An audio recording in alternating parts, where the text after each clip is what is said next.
Welcome back to Major Intonio's presentation of The Ifs of History by Joseph Edgar Chamberlin. Chapter 14, If Gilbert Livingston Had Not Voted New York into the Union.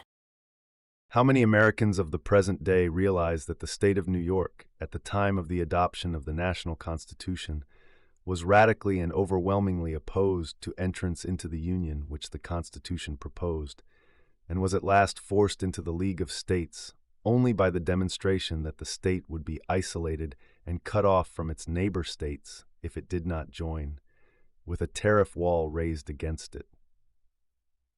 It is indeed hard for New Yorkers to realize, as they live today under the Stars and Stripes, having forgotten what their state flag is, and being among the most zealous supporters of the Union, that their state led the opposition to the Constitution, and that, but for the influence of a very few men in two other states, New York might have prevented the consummation of that more perfect Union.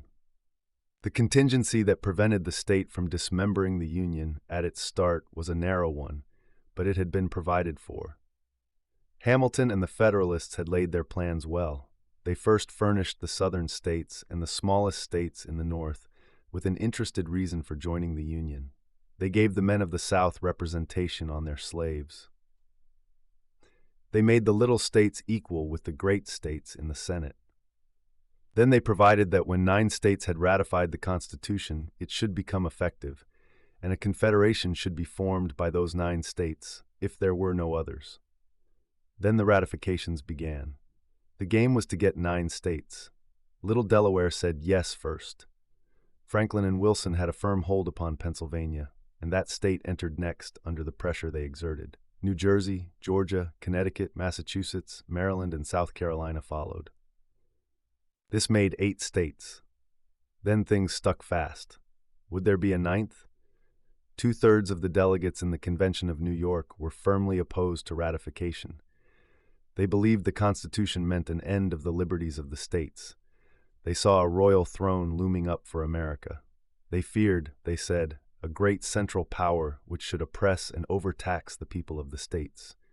Governor Clinton led the opposition to ratification. Hamilton's able arguments had no effect. New York would not come in. All the remaining states were believed to be also opposed. New Hampshire had refused to comply with the requisitions of the Confederation. Why should it look with more favor on the Constitution? In Virginia, Patrick Henry led the opposition to ratification with impassioned eloquence. Richard Henry Lee, William Grayson, George Mason, and James Monroe, all great men in the state, were unalterably opposed to ratification. It certainly looked black for the Union. But in this moment of apparent triumph, while the New York Convention was in session, Governor Clinton and his party in the convention heard surprising news.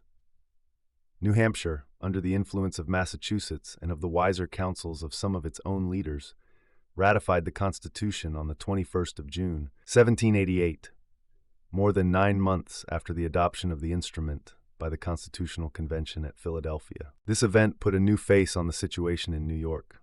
The Union was now decreed. If New York did not enter it, she must be prepared to stand alone as an independent nation. Could she do that? The new Confederation would hem her in on both sides.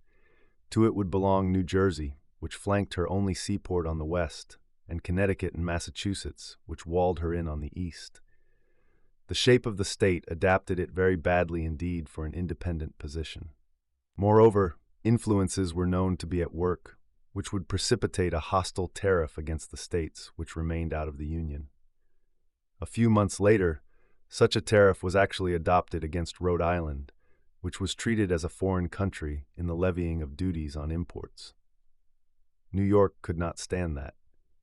Gilbert Livingston and a few others changed their votes under a distinct announcement that the pressure of sister states had made it impracticable to continue the opposition. But even at the last, the Constitution was ratified by a majority of only 2 in a vote of 60. Gilbert Livingston held the fate of the state in his hands, and he, though pledged against the Union, put New York into the Union by his vote. 1 vote would have kept New York out. We have noted the fact that New York's position was unfavorable for an attempt at independence. But the fact that the voice of but 1 man prevented the attempt shows that the other opposing delegates were not much afraid of making the leap. Supposing Gilbert Livingston had voted the other way, and the vote had been 31 to 29 against ratification, instead of the same figure in its favor, what would have resulted? Let us see. 2 other states were radically opposed to the Constitution, Rhode Island and North Carolina. Very likely they would have been glad to form a defensive alliance with New York. Virginia ratified a few days after New Hampshire, but she might easily have retracted her ratification, for she had no heart in it. With Virginia, the malcontent states would have had, census of 1790, a population of 1,550,306, against 2,378,908 for the remaining colonies, including Vermont, which was not yet in. This would not have been an utterly hopeless foundation for a new league, constituted on the easy terms upon which, and upon which only, these states were willing to enter the Union. The want of contiguity of territory would have been the worst objection to the formation of the League. But the real effect of New York's self-exclusion, so narrowly prevented, would have been a negative one. It would have prevented all cohesion in the new Union. It would have driven a wedge straight through the new republic, from west to east. Worse, it would have erected secession into a principle from the start.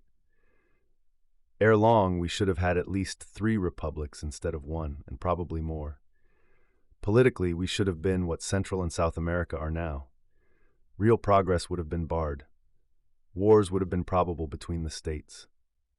European political influences would have penetrated the weaker states or alliances of states. In short, the American idea, government of the people, by the people, and for the people, would probably have been stillborn. By his change of vote, Gilbert Livingston signed the death warrant of the principle of secession. Not only did he set going the unifying influences which prevailed over state sovereignty, but he decreed the empire state, destined to be a bulwark against disunion. This concludes today's reading of the Ifs of History by Joseph Edgar Chamberlin. Join us also next Sunday for the subsequent part. Subscribe to Major Intonio's channel. Thank you for listening, and so long.